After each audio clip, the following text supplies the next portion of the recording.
Hey everyone, if you like what you were hearing on RŌL Radio, please share our posts, hit the like, subscribe, download, or whatever other button there is, and leave us a review wherever you listen. This will help us to continue bringing you the great content and amazing guests you have come to expect. Now let's get to the show. This week's guest will make you rethink what you know about Jiu-Jitsu. With over 30 years of experience, he is one of the most sought-after instructors in the world.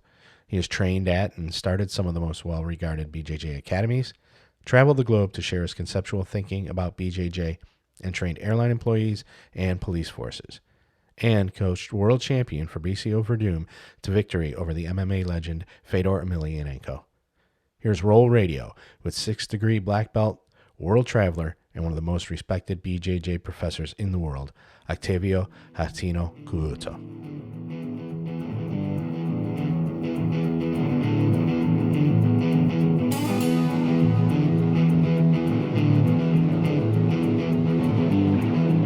Welcome to RŌL Radio.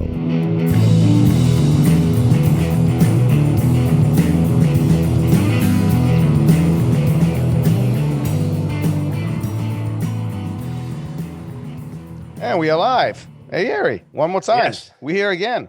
We are here again, and I am super excited about today. I always say that, but this time I really, really mean it. And because I've been, first, it's our first international. Yeah.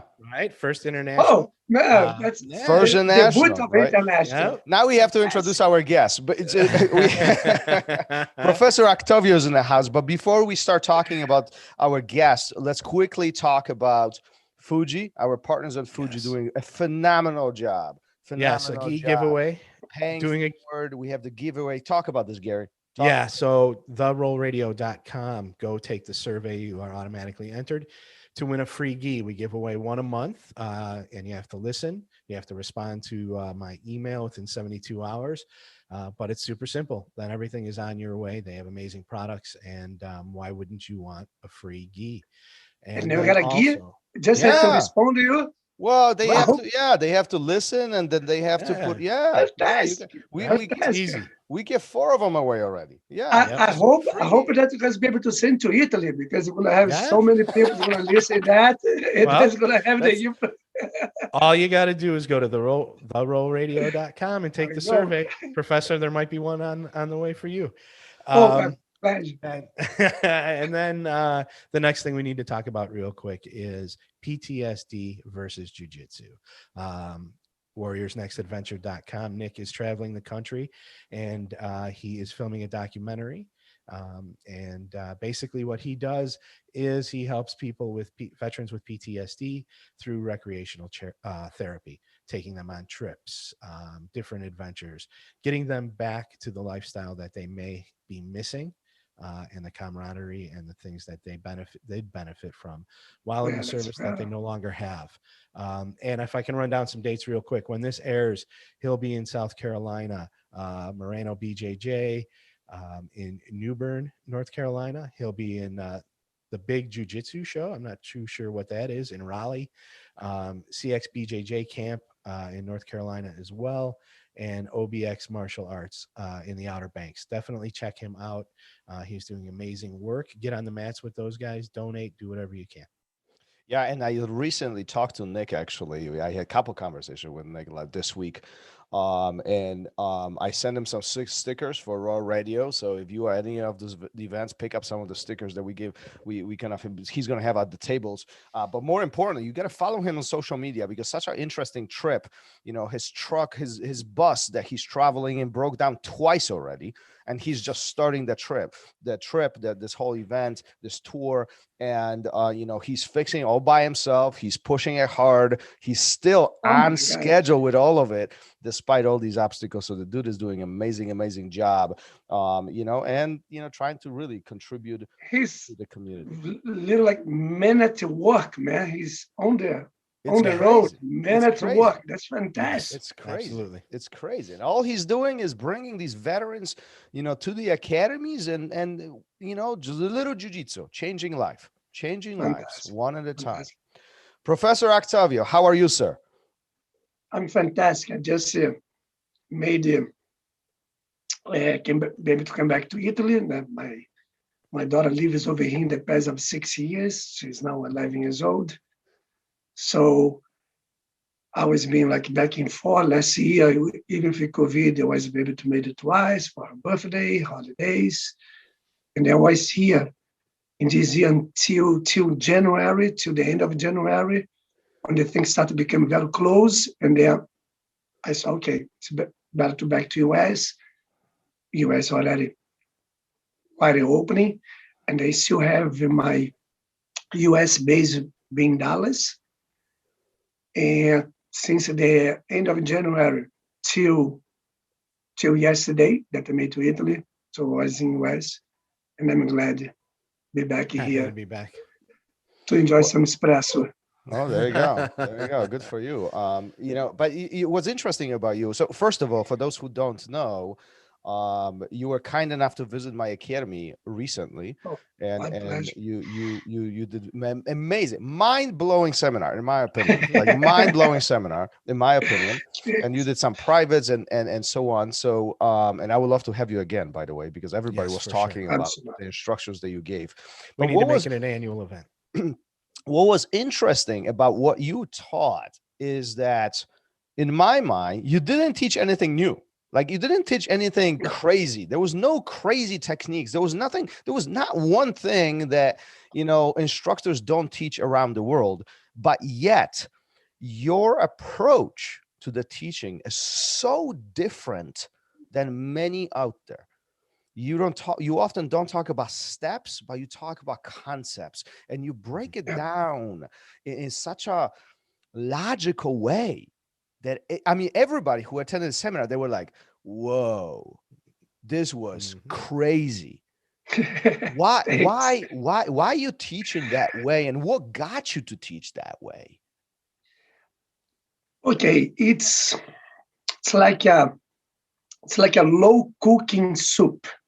If I put in there, use a metaphor, like the process starts not yesterday. My approach in teaching starts since I was a blue belt to be a assistant instructor to kids, that 1989 in Rio de Janeiro. So I started that way. Then moving forward, my first gym that I was partnering with my business partner back in Brazil, I was brown belt in 1993, then he was already black belt. And then he invited me to start like a little studio that would attend the flight attendants, because he's still a pilot. So to be able to make like those people into the jiu-jitsu and the active lifestyle, but they didn't want to get hurt, want to minimize that, and then he chose me, and like that we can do that because I was able to daily basis be able to teach. Move a little bit forward on that.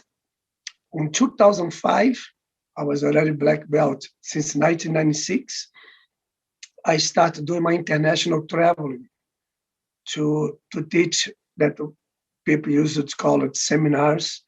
Now those days I call as clinics. And that was one of the I think it was the big way, the big, let's say, solution for a problem that I think anyone that, if you're teaching daily basis at your gym, and then start visiting other places to teach, and then another place that you teach in different countries, different languages, even like different culture, start how you're going to start the approach in the teach. To me, I was start to realize that if I just try to approach in a technique way, let's do this, that technique, okay, my work, but was more harder to be able to deliver what I would like to deliver in just in the technique way. There will be more like copy paste, like in that sense. But I was more like, okay, let me try to go more to the fundamentals based on the concept in how the body moves. And then there, try to fit into the into the place that's been hosting me for the problems like every around the gym in the world. Like I always say something like, okay, how it can be a little bit manageable to be out of side control, don't be stuck so much, how to not get so much pain, how we can do some training partner that is more maybe quickly than me or strong, those very common issues that have been found that all over the world. So the way that I was able to have the pleasure to teach the clinic at your school was very in that concept. And I want to say it like in the logical way, in the breakdown, because it's been since 2005 that I started really approach on that. And at the end of the day, the feedback and the result has been very, very satisfactory, let's say. It's been very, very good. Do you think that traveling around the world and visiting these different places, and we'll talk about how many you've done in a moment, but do you think that traveling around the world made you a better instructor? For sure. No doubt at all. Absolutely. Because to any teacher, I think any teacher in any field, you teach is a communication, number one. You be the teacher, you'll be the one that you are the sender. You send your information, the students, the receives the information. And then through the feedback, how you send, how they receive the feedback, you start to like mold your way to do the things, the course. And as you keep the instruction for, like you see, like university or colleges or courses that you go, let's say, for 2 weeks, 3 weeks, 3 months, you have that settled group that you go in there and you teach. Mm-hmm. You have way more chance to improve your channel of communication. That's one thing. Mm-hmm. But when you be like, I've been teaching, I go so many different places. So like my group that I teach changes constantly. But in terms of the concept of body mechanics, approaching the way, the principle that no matter I'm going to teach Jiu-Jitsu in this planet, I will still teach human being. We have the same structure, with some difference, but we have the same structure. So try to pick it up, try to associate what I teach with any background of the people in the room that already, the things they already did or been done before as an active life or just a regular daily based life. But so that's kind of like the core that allows me to engage in the communication. But the people is constantly different people. So got to put me back on my toes all the time. So how I communicate, how I can associate things, how is the metaphors, even jokes. Sometimes teach over there through some joke that people be able to understand. Sometimes, okay, that joke is okay here. Oh, but that joke maybe Italy would not make any sense. So I have to figure out how to do that joke over there too. Gary, do you hear that? Don't tell jokes. Your jokes are not funny. Okay, all right. Keep them to myself now.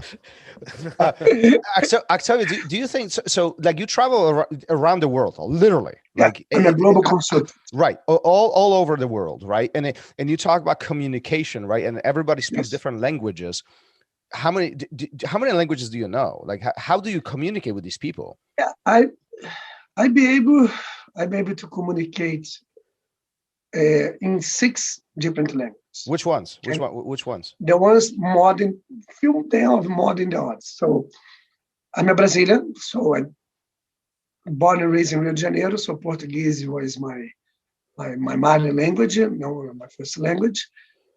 There I started learning Spanish, and I've been living back and forth to Italy since 2005. So I do speak Italian. So Portuguese, Spanish, Italian, French, and English. English. I think so. Yeah. English as American citizen also. I Right. speak English. So and Germany, because the little village that you guys see in the background is called San Genesio. That's way north of Italy. That's in the Dolomites area. This area over here, 100 years ago, used to be part of Austria. So over here, it's official double language, Italian, German. Like if I take a car and then go 20 minutes, 30 minutes up north, I will be about almost 1 hour up north. From here now, I will be in Austria, Innsbruck. And Nice. a little bit more up north, I'm going to be in Germany, Munich. Yep. So over here, it's official double languages. So Yep. my daughter, she speaks fluent German. So she's 11 years old. I have to learn German. I cannot have a daughter that speaks a word. They are pretty teenager, and they cannot get it, and they don't understand none. So it's dangerous. I have to. Hey, let me ask you this, and this is me personally. Have you ever been to Poland?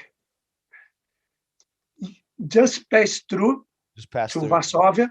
Yeah. Just passed through Varsovia. Was exactly last year. But that's until now. I do a lot of work in the East Coast. Over there, I have very good friends like Polish, Polish people. It's a great place. And be traveling Europe, around Europe, a lot of times Germany, Austria. Those are the most tough people on this planet. It's Polish people. And they're so great. They're so great. Don't say that, because Polish people have big heads, and when you say this, the heads get bigger. my- Even Yeah. bigger. Yeah. And they're really hard too. They're some of the hardest heads you'll ever meet. They're so But nice. listen, let me ask you this question, because this is the mind-blowing part. When we've met, you shared that information with me, but I know most of the people who are listening right now, they don't know this. How many seminars have you done? So this year, up to this point in 21, how many have you done so far? 55. 55 seminars. 55. I believe this week now, if my math is not wrong, I think it's the 19th week of the year. That year is 52 weeks. And this year started the 19th week. It's like 19 or 20, one of those. And we already did the 55 clinics. Seminars. 55 clinics. 55 We'll talk about the clinics. clinic seminar thing in a moment. Last year during COVID, which traveling was challenging, right? How many did you do last year? About 100. About 100. And what's the maximum? What's the record for per year? 1 year before COVID, it was 170. Okay, so now this is the $1 million question. What is the total of seminars that you've done in a lifetime? Oh, jeez. Oh my gosh, you got me. No. Let's put it away. When you said the million question, also it's like funny because I'm already being received some emails because I'm a very frequent flyer, and I fly a lot. From United. That's one of the reasons I go through Chicago a lot.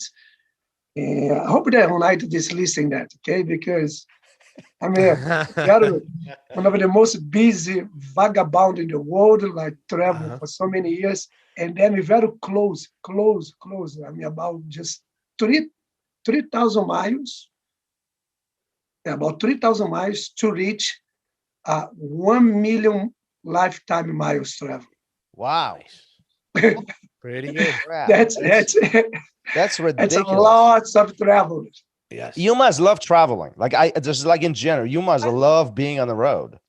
I like traveling, but also, as I said, that the part of it. Traveling, I always love it since I was a kid. My parents was the ones that always like, hey, summer, let's go travel, put the family. I'm in the middle one. I have a older brother and a young sister.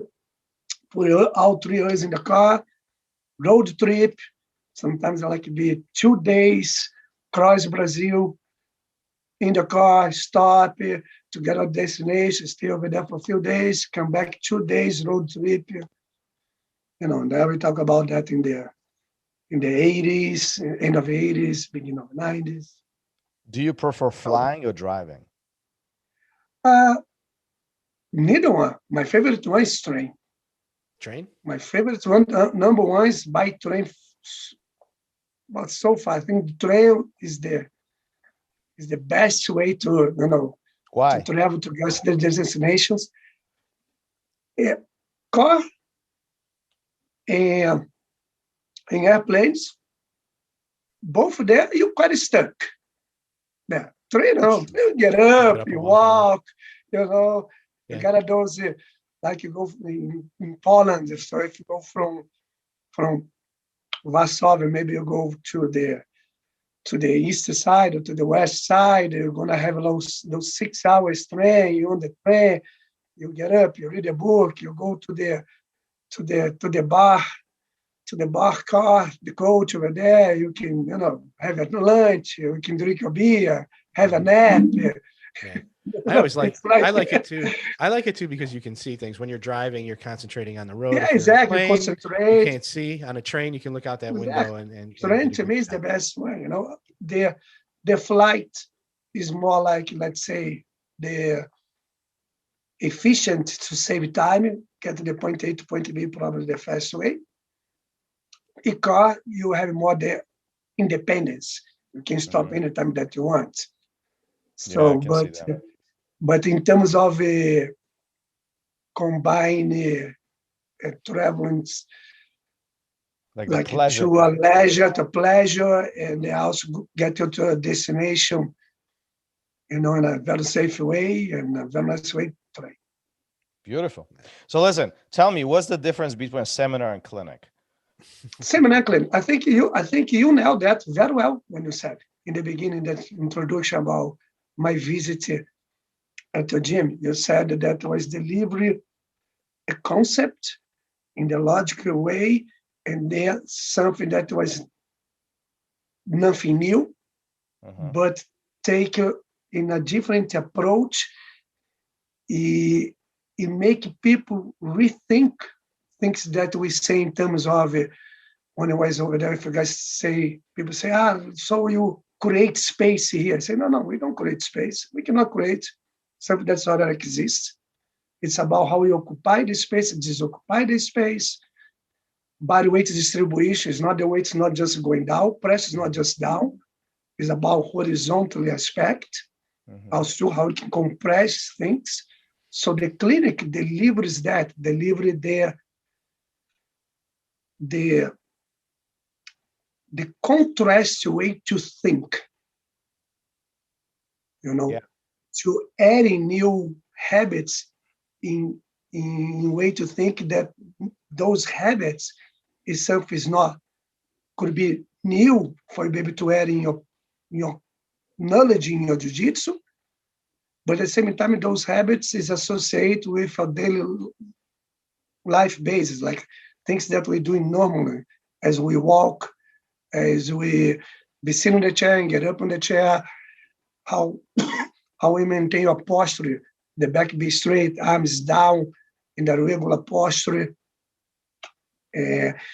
has more consciousness on that.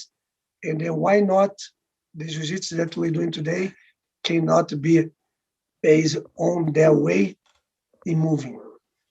Yeah, and one of the things, and you talk about these concepts and changing the way how you think about jiu-jitsu, particularly, when you were at RŌL Academy doing the seminar, you said something that I don't think I'll ever forget. And this was like this huge thing for me. It was like, it hit me, boom.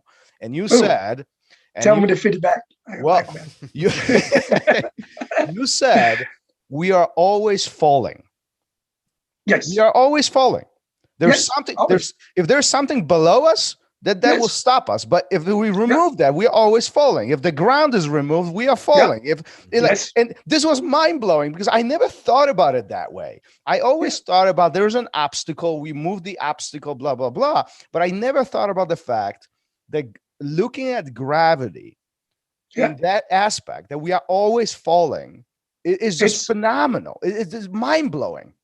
And I appreciate that because, the things besides of jiu-jitsu, I mean, I always, because the travels and everything, that was helping me to do a lot of research. I mean, I'm always searching, research things. One of the things that I've been very interesting since I was a kid, be like, let's say Star Trek fan, Star Wars fan, all that stuff. But I loved physics, the relative theory of Einstein, the quantum physics theory that's about to be now official 100 years.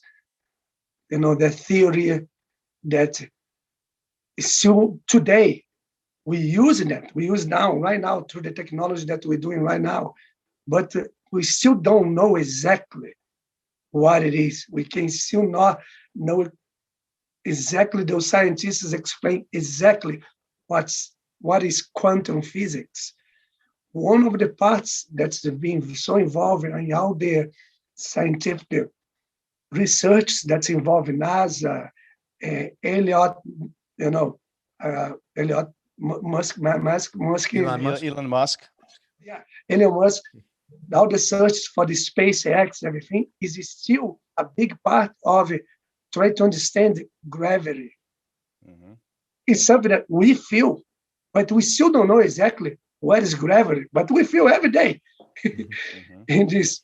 So it's something that in jiu-jitsu, to me, when people say pressure, everything, it's like, hey, number one, we always move because we're always falling.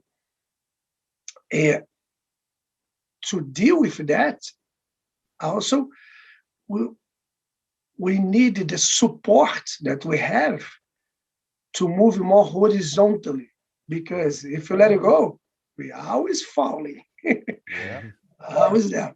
So it's like become more body weight distribution in jiu-jitsu. Jiu-jitsu, not just jiu-jitsu, grappling in general. When you put two bodies in contact, becoming the way, how are you going to navigate it there? Weight distribution. Yeah, and that's the mind-blowing part. Gary, yeah, and I think, I just, I didn't make the seminar, but I was lucky enough to take a private the following weekend, and I think there was a lot that I took away from it, and probably more than any other private that I've had or clinic that I've been a part of. And just the body connection is enough for me. Side control for me was always about smashing, pressure, pushing down. And that was my idea of control. And after this, now my partner can move. He's free to go wherever he wants, but I'm going to stay with him, and he's going to go. Eventually, he's going to start going where I want him to go.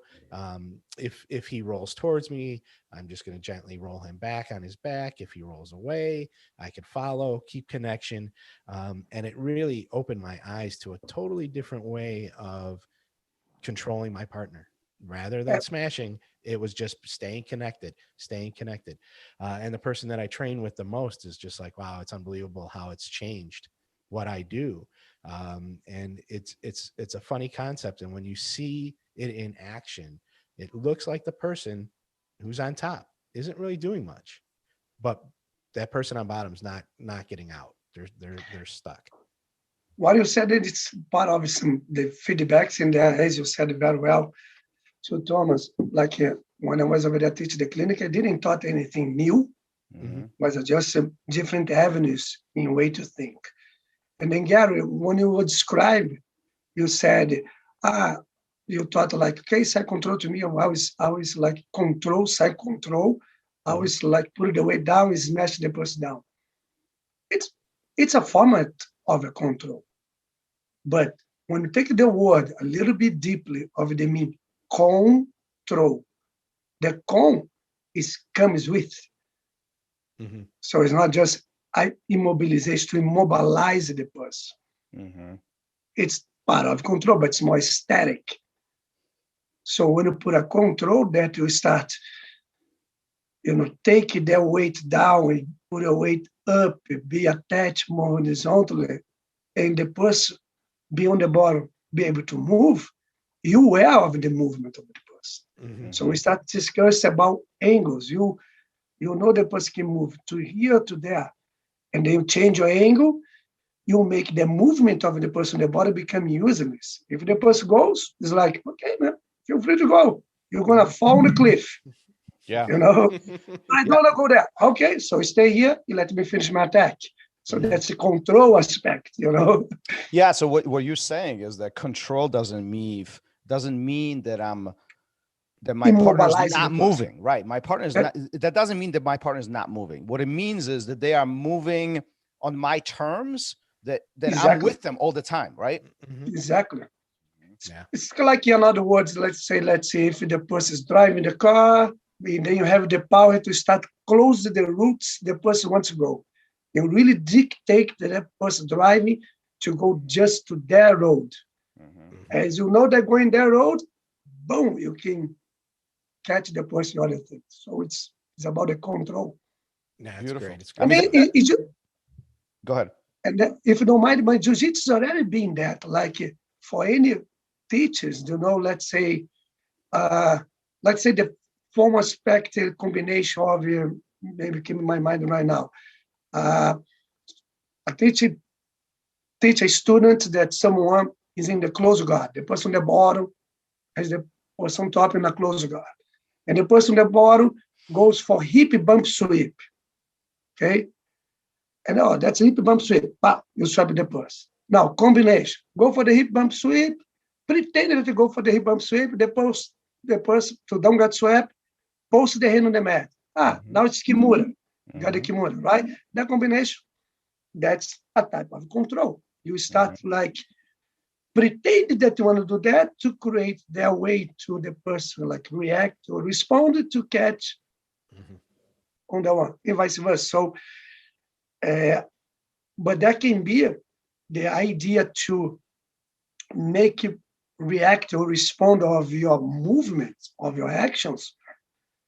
That can be anywhere in jiu-jitsu, in any scenario in jiu-jitsu. Yeah, and I think that's was the mind-blowing part. That's the mind-blowing part, right? That the control does not mean that you're not moving, that they are stuck. It just means they are moving on your terms. They're doing what you want them to do. Listen, how did it all this started? How did it all start? Where did you start jiu-jitsu? You've been on the mat. How long you've been training jiu-jitsu? You said 35 years now. 35, right? You must like it a little bit, at least. Man, it's like a problem. Very stubborn person. I still gonna like one day. I'm gonna keep trying until I like. I love it. How did you start? What was your first day like? How this is way back in the Brazil, I assume, right? Yeah, exactly. I'm about to turn 50 years old in July. I'm 49.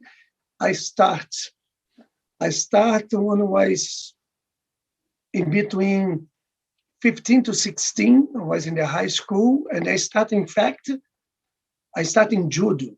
That was a high school program taught by, that became my friend as well too. His name is Marcos Vinicius.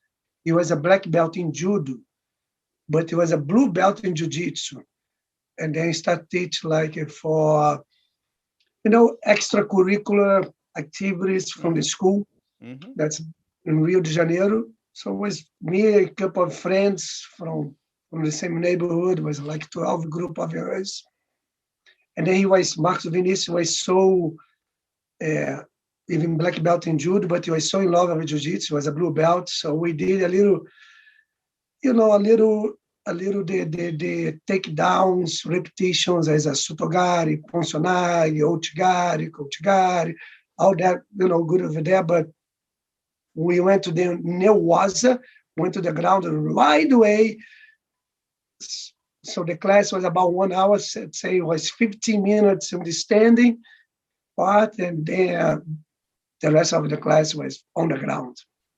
So then when the summer vacation hits up, so the school, the judo class was over, and I was already very fascinated, and I was be able to live not far from from the gym that became my master, Romero Jacaré Cavalcante. He's the Couto belt 8th degree, red and white. Jacaré, the master of Alliance. Mm-hmm. He opened his gym in 1985, and then in 1988, I was already his student over there. And so, go ahead. Yeah, go ahead. No, go ahead. No, I was about to ask you. So, what drove you to continue doing jiu-jitsu? Did you continue doing judo at the same time, or did that No. transition That over? was transition over. Was just like in doing jiu-jitsu, and at that time also we were doing like we used to do almost like daily basis, like gi, no gi. The no gi was just take the top off and then continue to train. Mm-hmm.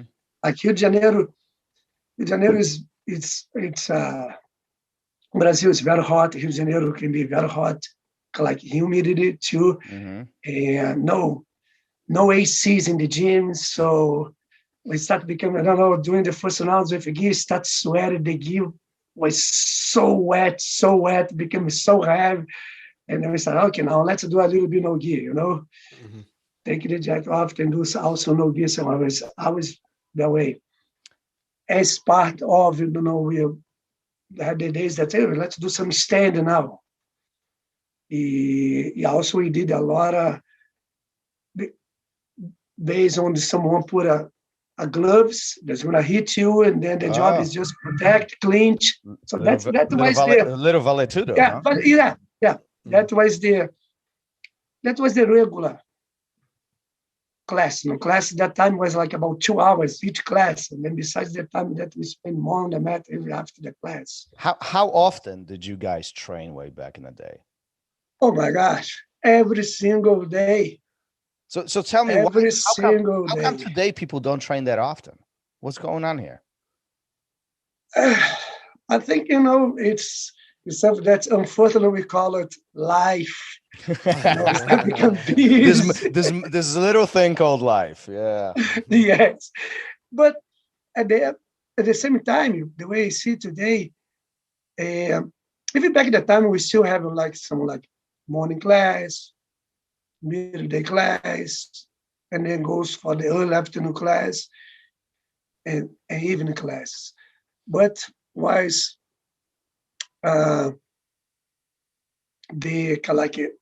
right after kids class that was finished around 5,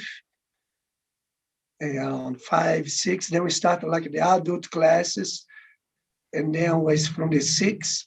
We just left the gym at almost 10 p.m. Because became the training, became the classes.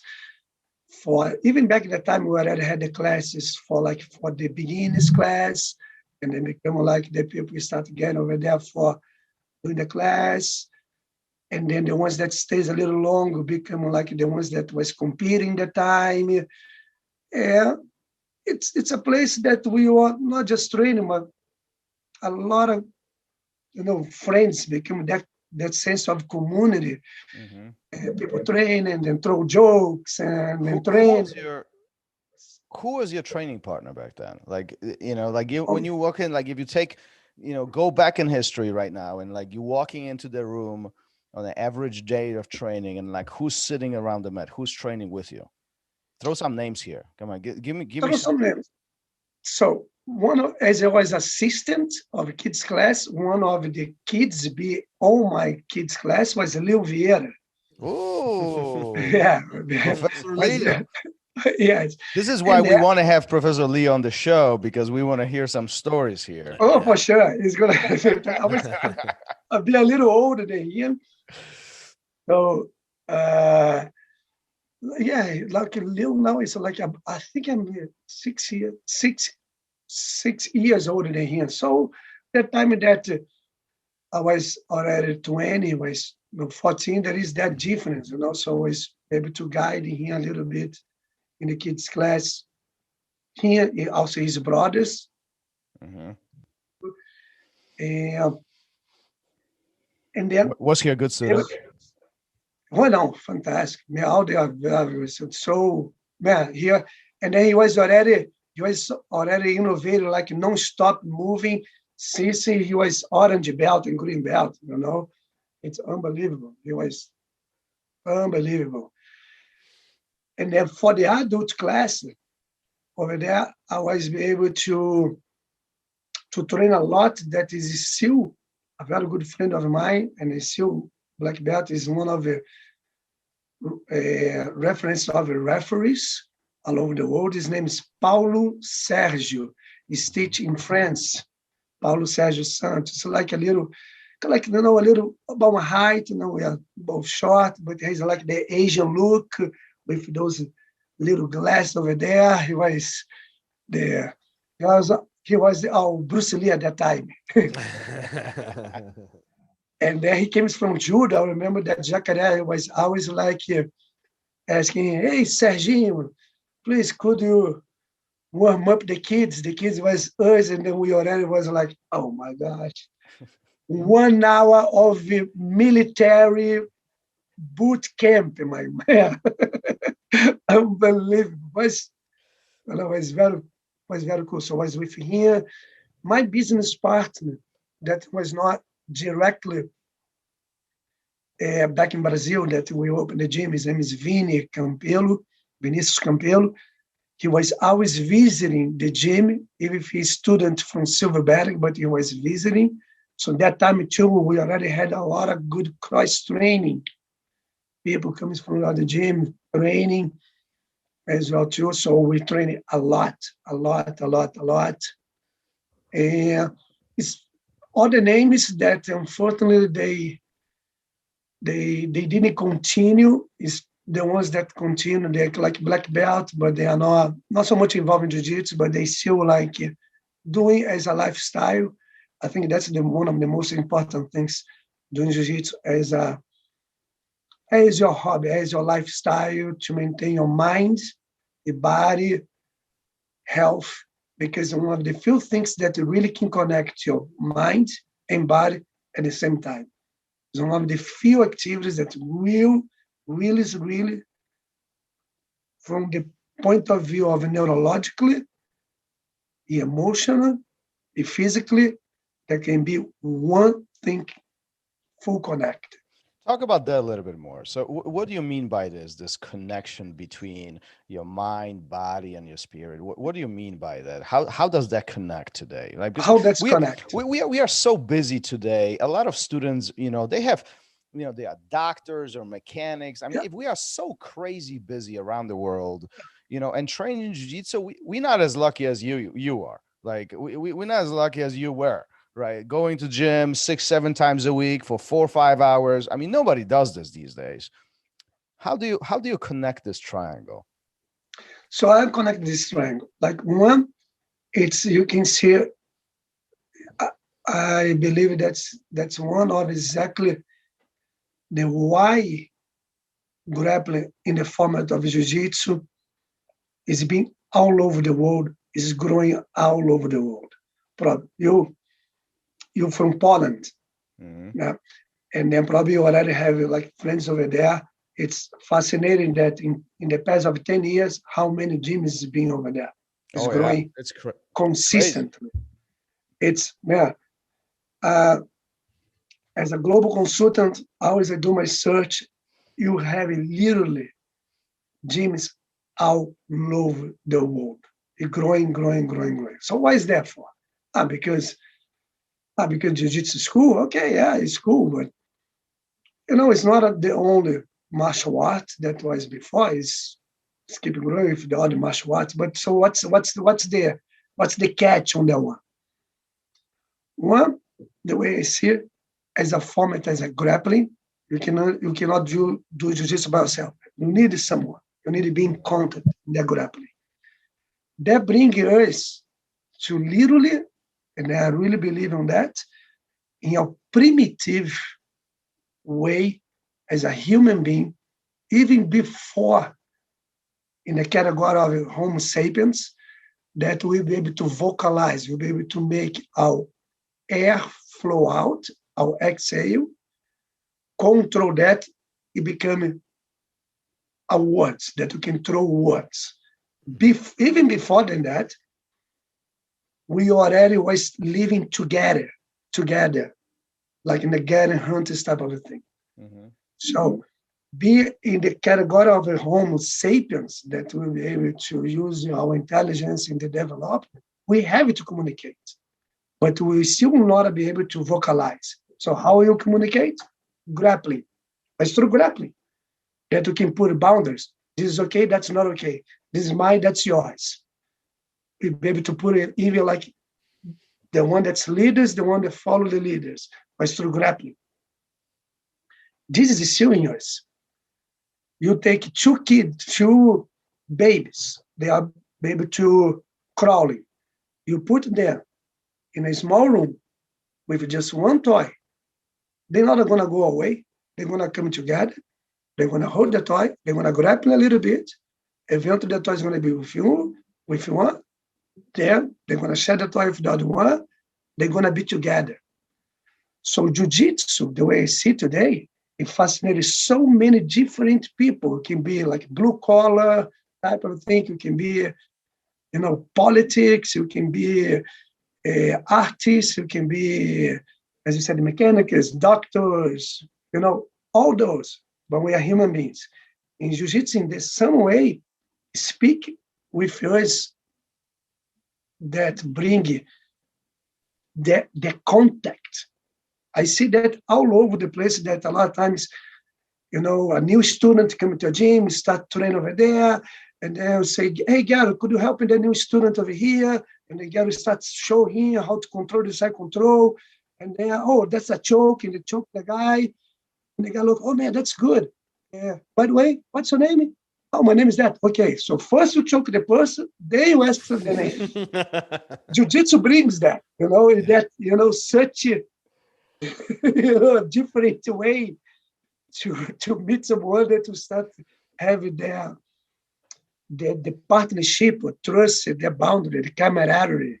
And that's interesting. So that's interesting you say this, because I've seen a few times where there's a student who doesn't even speak the language that is in the class, and they can fully comprehend of what is happening. I had the privilege to train with Carlson Gracie Sr., rest in peace. Carson Gracie, a great man of Jiu-Jitsu community. But Carson didn't speak English very well. I mean, communication, verbal communication was challenging at times, right? Absolutely. But there was not even one person in the room who couldn't understand when he taught Jiu-Jitsu. It was so simple. So I think demonstrate. You talk about something really important. Again, you are smart. You're a very wise man. You talk about something important, right? So like Jiu-Jitsu is communication of our bodies. Yep. We can exchange information between each other without verbal exchange. Yeah. You can learn a lot about your partner too, without knowing them outside of life, what kind of person they are by how they roll, right? By how they conduct themselves in that 5 minutes or whatever it is. That helps a lot. If you have like a regular training partner that you roll, the guy coming to the gym, hey man, what's going on? Yeah, good, everything good. Okay, let's roll. And then you can feel during the roll that, hey man, come on, tell me the truth. Something's going wrong. Mm-hmm. You can feel that maybe the difference of maybe the person maybe a little spasm, or the person like doing, things like, a little out of the, let's say, the pattern that you roll, because the emotional, as the person roll, the intelligent, emotional, the mind and body being that connection cannot lie. And there is one of the common phrases, like the people say, oh, Matt doesn't lie. Mm-hmm. And that's very true. When the people move like Matt doesn't lie, you can really see the state of the mood of a student, like during the roll, if the person, been through big stress, or if the person it's completely like, oh man, life's good, everything calm, everything good. Really can see that through the mats. That's beautiful. Do you know do you know any good stories over time of your travels and everything? Do you know like a good story that stuck around that was really motivating for you? Something that really was like, oh wow, that this is huge. I can throw myself on that bus of the good story because I can tell you the story. I can tell the story that I was already very interested to doing martial arts. And then specifically start to become like, like, okay, let me look for the Jiu-Jitsu. So my story is about that, being born and raised in Rio de Janeiro, in Ipanema Beach. Ipanema Beach was my playground, me and all of my friends. I have an older brother that's 4 years older than me. So we are always together. So his friends was my friends too. So I was the type of mascot. So I got to picture it that time, like middle of the 80s, how any kids growing up, having that group. And there was the little one. So the little one, I was like, hey, do this, do that, that. Yeah, exactly. And being on the beach, like growing up outside, that very active life, swim, surfing, football, the real football, not that, not the football that you play as an egg and then play for hands. With all respect. But be on the beach, play volleyball, all those things, as a kid, tag, it can go very physical, in the physical world. And at that time already, my old friends already say, man, those guys over there, what's going on? What's going on? Oh man, they're good. They're tough ones. They're doing jiu-jitsu. I said, who? Yeah. They're like normal, like skinny and normal. And in that time on the beach that I grow up, we watch like the people like physiculturists, Arnold Schwarzenegger and Sylvester Stallone type of thing. The big ones. And the big ones was like, oh yeah. It was very like listening there, the skinny ones. I was like, man, I want to do what they are doing because I want my voice be heard as well too, to survive. So, and then one of those summer vacation was already think to join the gym. That I enjoyed that was Romero Jacaré Cavalcante, but I haven't enjoyed yet. And there was one weekend we had the final of the football game, the beach soccer game. Yeah, it's a final, man. The fight starts at the end. Fight starts. So many people. And they always like, in the middle of the fight over there, get out of the fight, I said, oh, man, I'm too small here, I don't,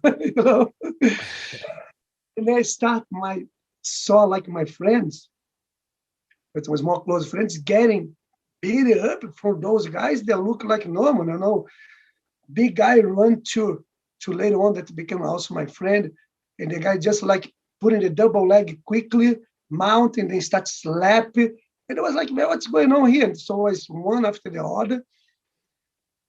And then one of the big one came, same thing. It was just like snap the head down, double leg, mount, slap, they put on the back, real neck choke. Was like literally seems that was looking in UFC 1993 Royce Grace alive. Mm-hmm. That quickly, And that was the first time I saw a person go like with the eyes be open over there and the hands like boom, fell like that, unconscious. Yeah, And they start shaking.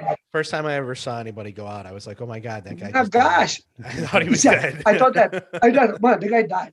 The guy's dead. Yep. And they start scared. I said, man, that's good.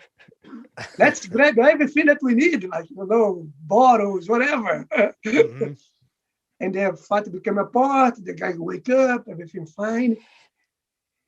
And then my mind was like, man, those guys is the gym that I want to enjoy. I want to go there immediately, right away.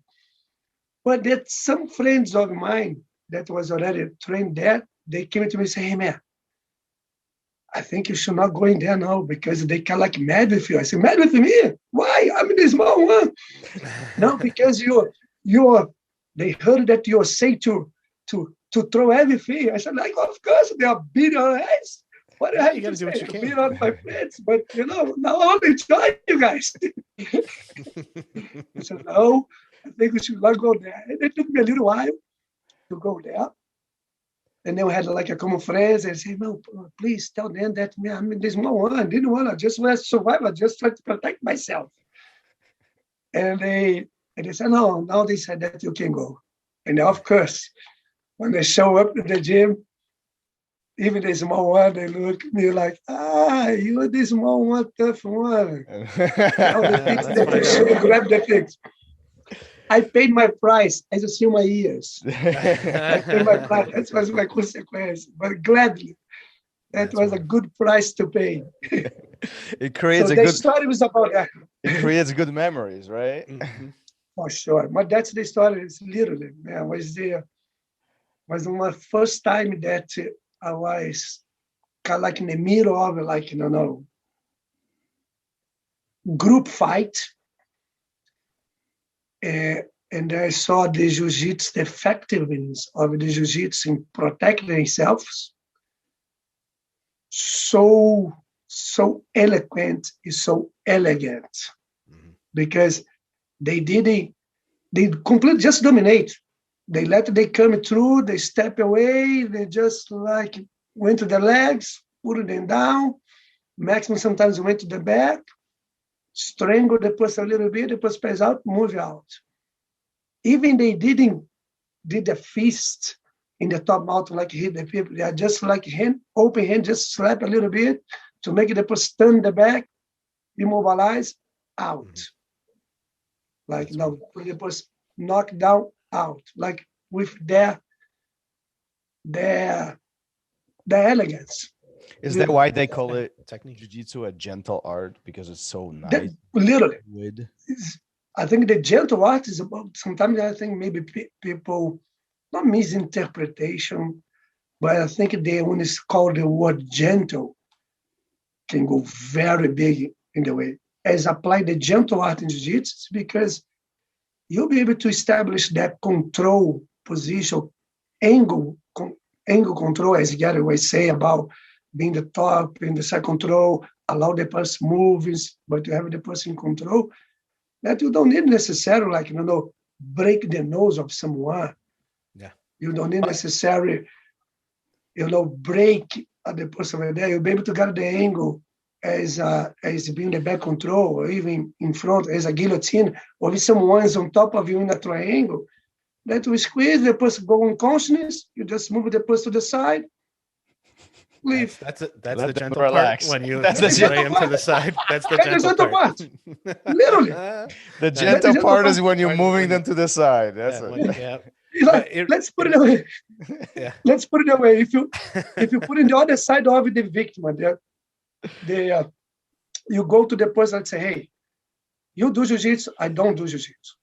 And then I'm going to pick a fight with you. And then you tell the person that doing Jiu-Jitsu to the other person that don't do Jiu-Jitsu, you know that's the results, what's going to happen. The person going to get his butt kick, the person that don't do Jiu-Jitsu. But then you tell the person, hey, man, or woman, or whatever, you pick a card. You don't like to have a broken nose, broke neck, broke arm, broke shoulder, broke leg, or you just go unconscious, and then when you wake up, you're going to be fine. Which one that you would like? How you'd like to end that? I'll take the nap. And the person be like, unconscious, that can get up. All right, so let's do it. Let's do it. If that was exactly, that's exactly what Royce Gracie did in 1993. It's been, and we still see those things happen in the UFC. Do these fights at the beach, were those popular? I mean, like, did they happen often? We recently had Professor Draculino on the show here. And, with semi-generation. And he told us some interesting stories. He said if he could do the same thing as he was doing back then, he probably would be in jail by now. Allora, yes, for sure. Do you think, but like in all seriousness, do you think that those fights were fairly frequent? Like, did they happen on a regular basis? It was part of a culture? Part of the culture, because it's like it's being on the beach. That's, I think, one of the most democratic territories. I tell that because in terms of I came from a middle class, a little bit up middle class growing up. My father was a civil engineer, and not from Rio de Janeiro. He was already from the north of Brazil. That was the same city the hero Grace, Carlos Grace, came from, Belém do Pará. And moved the family like to Rio de Janeiro. I born in Rio de Janeiro. And literally the song Go From Ipanema, I know the Go From Ipanema, truly, because she's she has a young daughter that was the friend of my sister. So going to birthday parties, oh, that's the Go From Ipanema. Oh, hello. So I have that type of cosmopolitan life over there. And then be on the beach, when I say that's the most democratic, because I had friends that live in a penthouse in front of the beach, like $5 million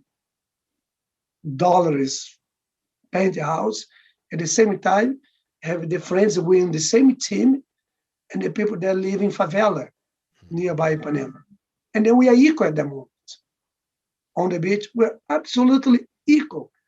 It's like the ability that you have, friends, surfing, football, volleyball, but became the entire region on the beach became a very similar with kind of like probably in Hawaii, very localism. There will be very close over there, that tribe. And then we start naturally compete with the other tribes that was not that far. So man, the fight was almost every weekend. I think it's a little bit of a generational thing too. I'm the same age as you, and I, by the time I was my daughter's age, I was outside the house with my friends all the time. It's the neighborhood, right? Yeah. So if we were all at the takeaway, the beach, I mean, sometimes, Lake Michigan, we were down by the lake, but most of the time we were in our park. And if you came to our park, you had to be invited to our park. Right. It's our park. It's only our park because we live closest to it. And if anybody wants to come in, so that type of stuff would happen all the time. We didn't have the gentle art back then. We were just swinging for the fences.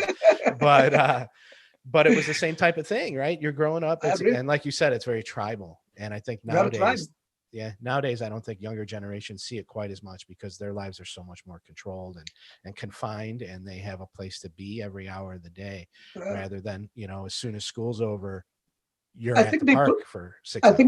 I think they play the tribe in a different way of the tribe, because you can see those online, let's say, Call of Duty video games, and then you can see like, it's me and my 3 friends against you guys over there in the other of the world, and then the battle now they have it, that's through a video game.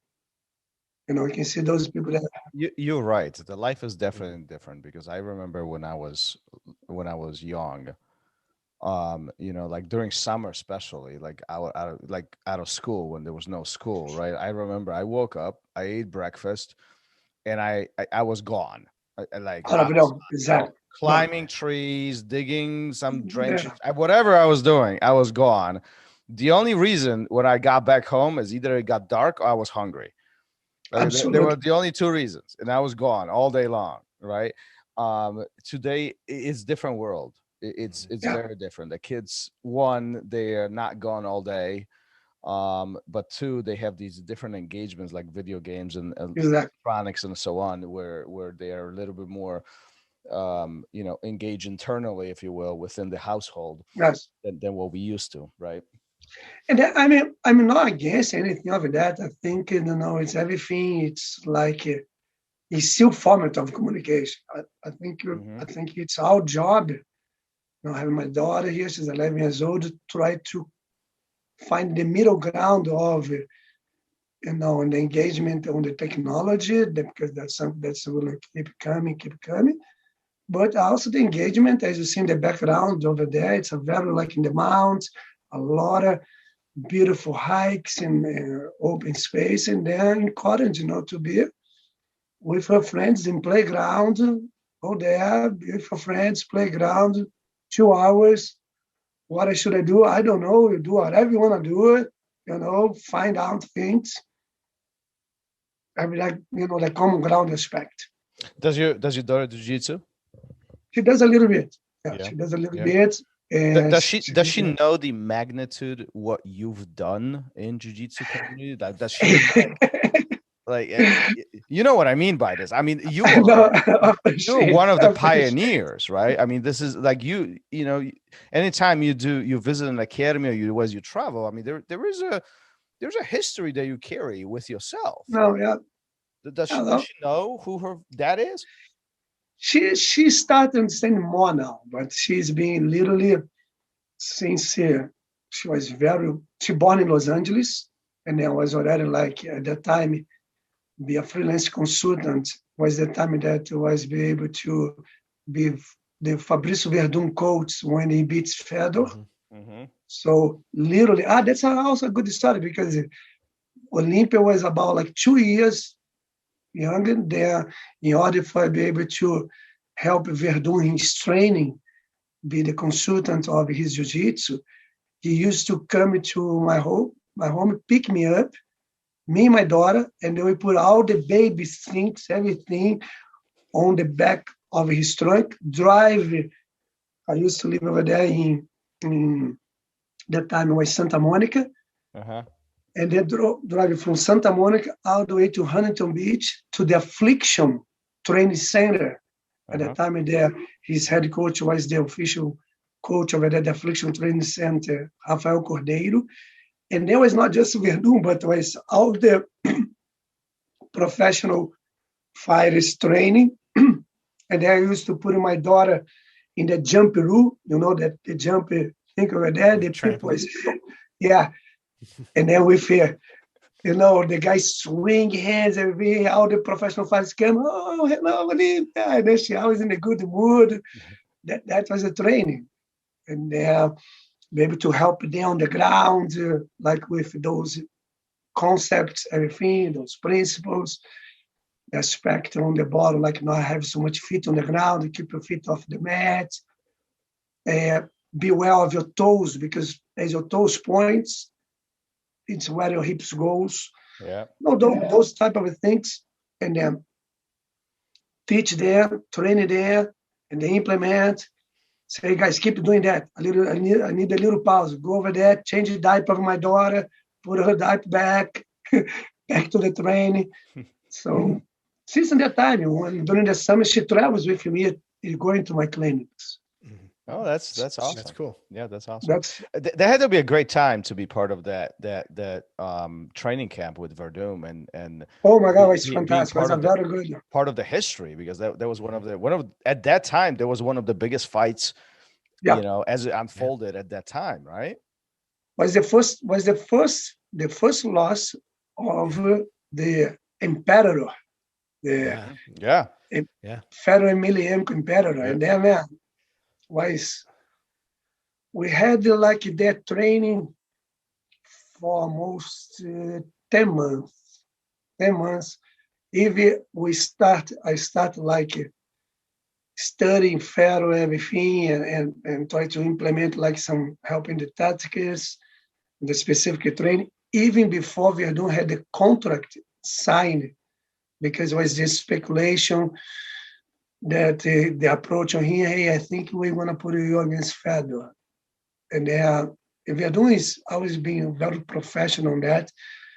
When the rumors start saying, like in the fight world, they say, they try to make you match with the one. So he started already training based on that. No, he doesn't wait for sign up the contract to start training for the possible opponent. How did you get involved in it? What, like, how did you end up part of the training camp? How I ended up of the part of training camp was, again, through my consultant in terms of teaching classes. Me and Werdum, we already knew each other back in Brazil. I was already black belt, and then he was a blue belt.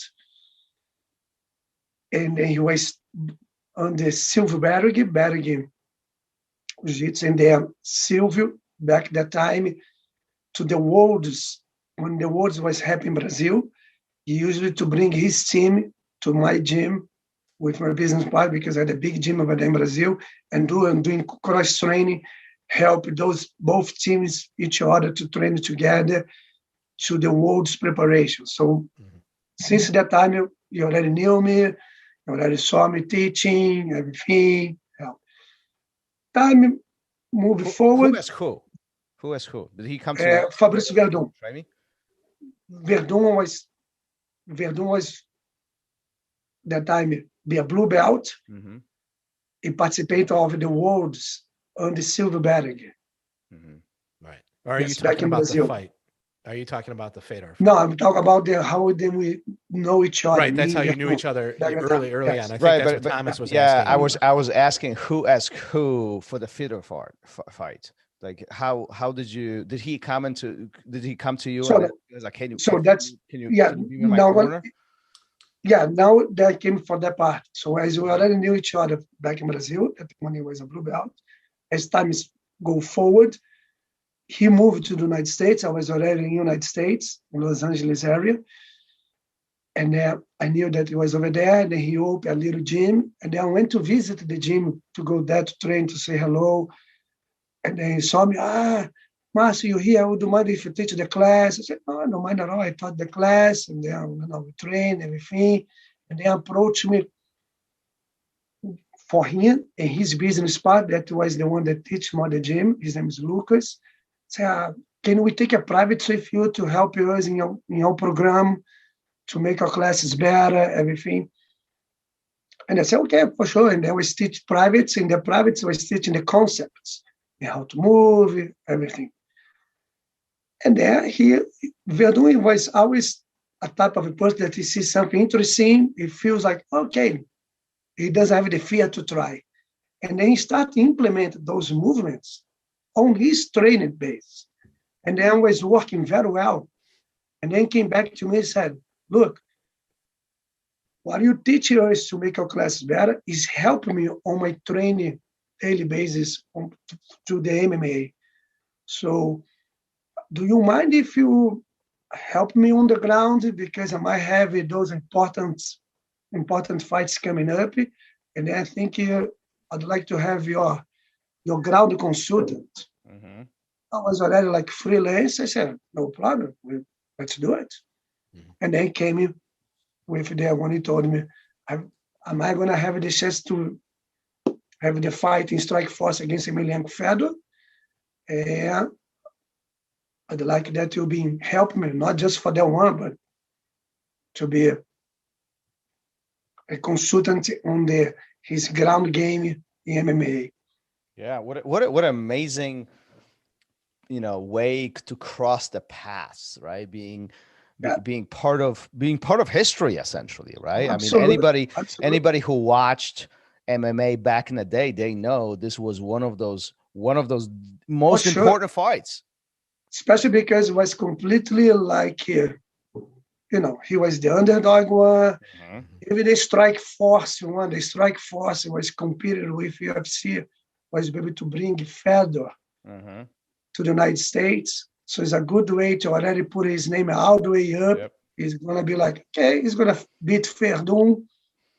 So it's going to be like, he's going to be the big champion in Strike Force. Bring him more. Let's start to Fedor be one after the other. But their idea is that because fights about that. Fight, man. Yeah. That was a short one fight, too. Never underestimate. Yes. Yeah. Well, good. I mean, listen, we could listen to you like literally. I could listen to you like all day, all day.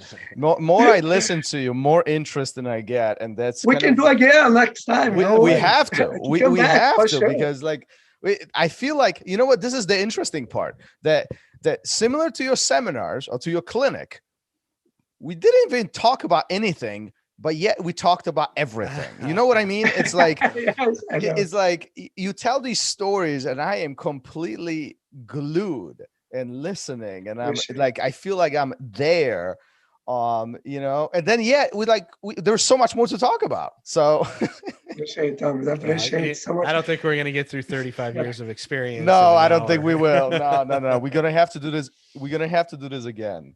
And then if you guys would like me, if I might can do some suggestion, maybe when I'm back again, we can, as you see, I'm in Italy, you guys in Chicago. Doesn't matter what I'm going to be in the world, we can coordinate, to do it. And my suggestion would be like, for the people that's going to watch that, they would like to bring questions. And then we can make the podcast based on the question of the people, if it would be more people involved. Here's what we're going to do. Anybody who's listening to this right now, we want you to send your questions to us right now. As you're listening, if you have any questions, send them to us. You can find them on social media. You can find them everywhere, even on our website. Yeah. You can submit the questions. Send the questions to us. And we'll make sure that we'll bring you back and we will talk about those specific questions submitted right here. Yeah, that's a brilliant idea. I love that. Listen, Professor, before we finish this, we have 5 questions for you. This is kind of a secret little game that we are doing at the end of every episode. We didn't tell you this. I know you don't know about this. 5 questions. Oh, good. It's very simple questions, okay? But some of them are interesting. Some of them are funny.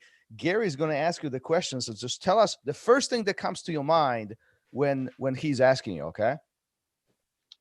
Sound good? All right, here we go. Oh, good.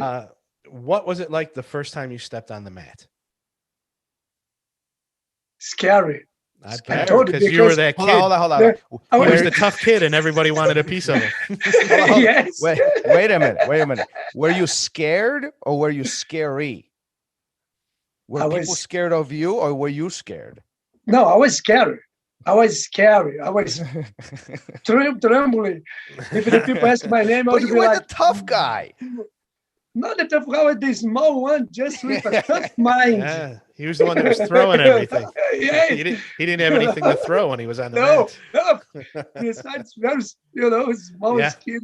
I like the 2 things that was came in my mind in the gym was like, I was so scary, and at the same time, how stupid am I? I just came in from they're going to kill me. They're going to kill me. What was it like after? What was it like when you went after class that day? Survive. Feel is the best. I expect that I can do that. Yeah. I can do that. I can keep doing that for the past of 35 years. I still can do it. That's awesome. That's wonderful. All right. What has been your most rewarding achievement? Biggest achievement? Jiu-Jitsu or non-Jiu-Jitsu? Just life. Life? My daughter. Mm-hmm. My daughter. When she born, I consider myself like my life born. I born in 1971, me. But when my daughter born, the me of my life is born. Mm-hmm. Good for you. That's great. That's wonderful. And I think it changes everybody. For the people who don't know yet, big changes lay ahead when you have a little one. Fatherhood is one of the most amazing things. Oh my gosh, it's all good, all fantastic. To me, it's the me of life. We grow up, okay, that's life, everything nice, but when I have someone, that son, daughter, you see that, as a baby, like you see, to me, it was like the me of life. Okay, why I need to work hard, why I need to do more conscious things, not to be the crazy one, you really think, oh no, I have another human being over there to help to guide you through this. Mm-hmm. Stuff alone. All right. Have you ever wanted to quit? Jiu-Jitsu? Yes. Yeah. For sure. I had those moments, but again, the surviving feeling. What happened? Surviving. That you wanted to quit? No. It's to me. I was already one.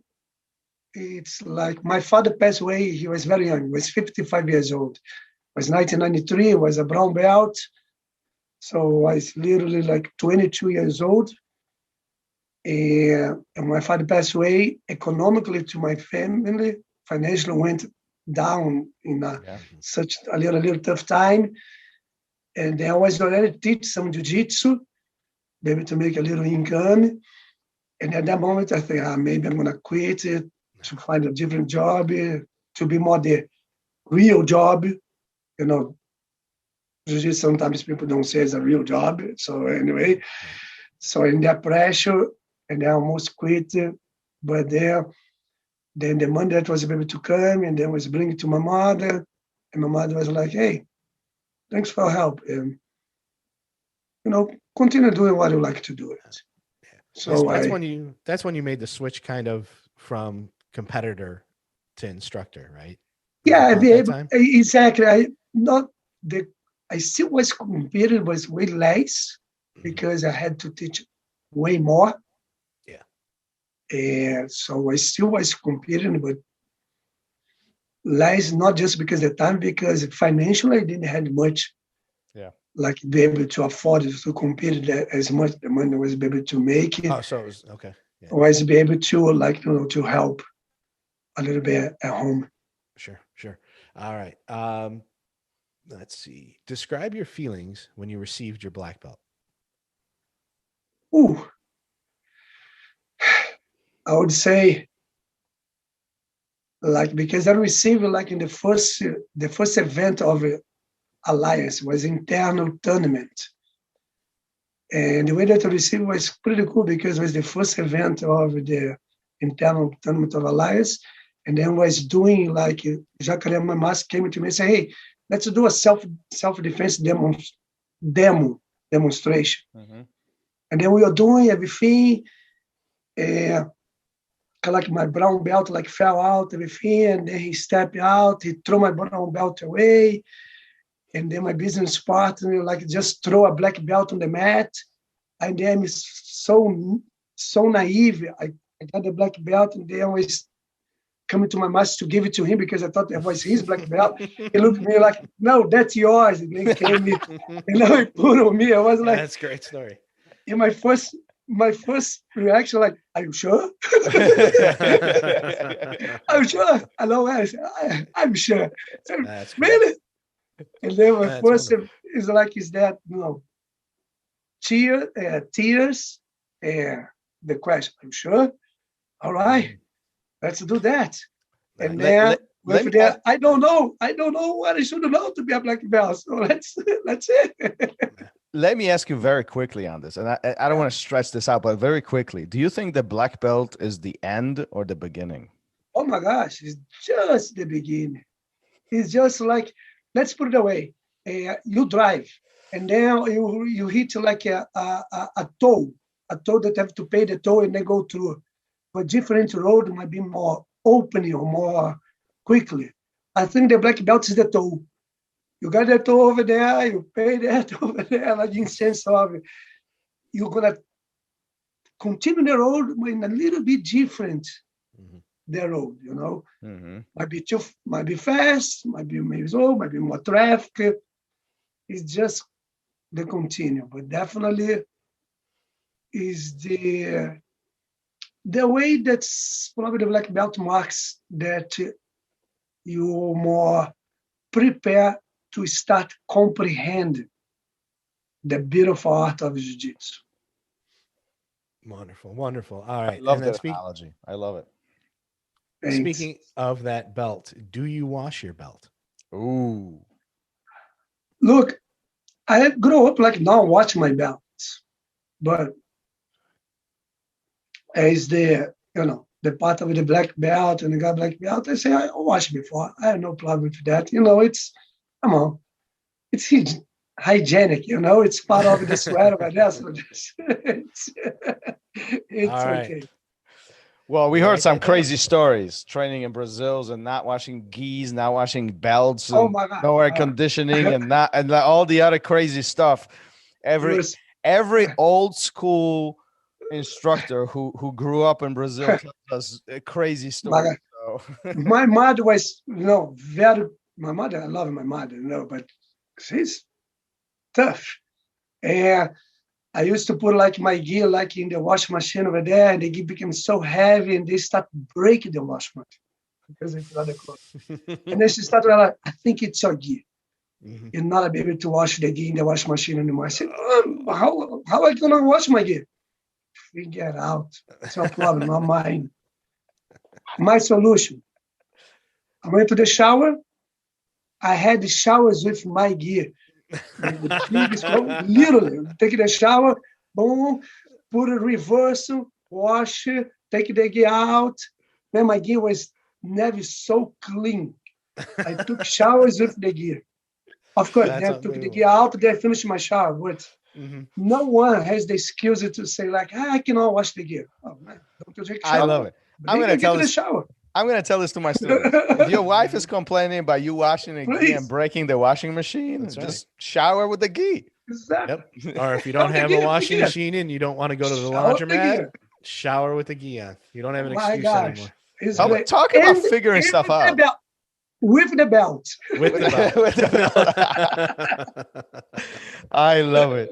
I love it. Professor, thank you for being here. I mean, what amazing Oh my gosh, stories. I mean, there's pleasure. no way we can, summarize the 35 years of you being on the mats in just a little bit over an hour. So we're going to have to bring you back, in maybe in a couple months. And let's see what, if you are listening to this again, and if you have questions specific to what we talked about today, send us a message and we'll make sure to bring Professor Octavio back and we'll answer those questions specifically to that. And in the meanwhile, once again, thank you for being here. Where can people find you? Are you on social media? You're on social media, right? Yeah, I mean, social. May I also say, just because recently, it's been 1 year ago, and then when I came back to US that time, I did also my second one.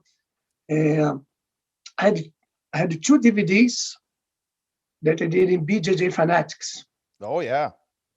So if you guys want, so the first DVD is called the Effortless God Pass. So it became like the Effortless series because based on what I teach, the concepts, everything. So the first one, the Effortless God Pass, and the second one is the Effortless Pinscapes, God Retention Pinscapes. So those are 2 DVDs in BJJ Fanatic is very available for anyone. Check them out. Also, I have a lot of times if you put a YouTube, put my name, you're gonna see so many videos that they when I teach clinic, as was at your gym, Thomas, that was teach clinic, and I tell everyone it's okay to record, feel free to do whatever the people want, Yeah, I mean, it will put it into definitely absolutely okay. we'll definitely include some of those links in the notes of the show. So make sure you check them out. And then, I appreciate. yeah, no, absolutely. And And then the social social media, media, I mean the Instagram, that's Octavio Couto BJJ, and the Facebook, Octavio Couto.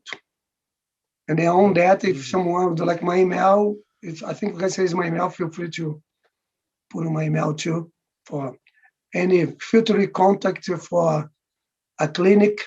Yeah, if you're listening, definitely, I think people always have like these little epiphany moments throughout their jiu-jitsu careers or journeys, and they're usually very simple. But I had one with my private with you, and it's something Appreciate that's it. totally changed the way I think about this sport, this martial art. So if you have a chance to attend a clinic, to host a clinic, you got to do it. You're gonna really, really appreciate it afterwards. Appreciate.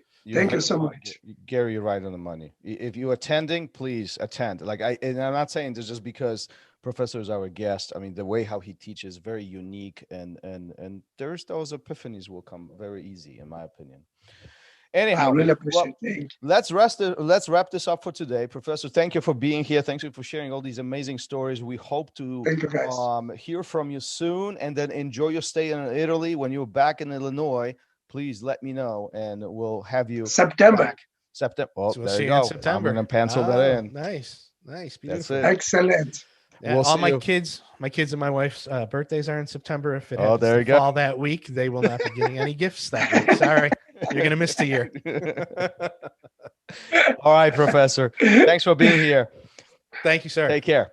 Thank you. Thank you so Thank you. much. Take care, guys. Thank you. Be safe. Peace. Thank you for listening to RŌL Radio. If you enjoyed the show, don't forget to leave us a review and help us make the show even more amazing. For future episodes, check out our website and follow us on all major podcast platforms. Take care.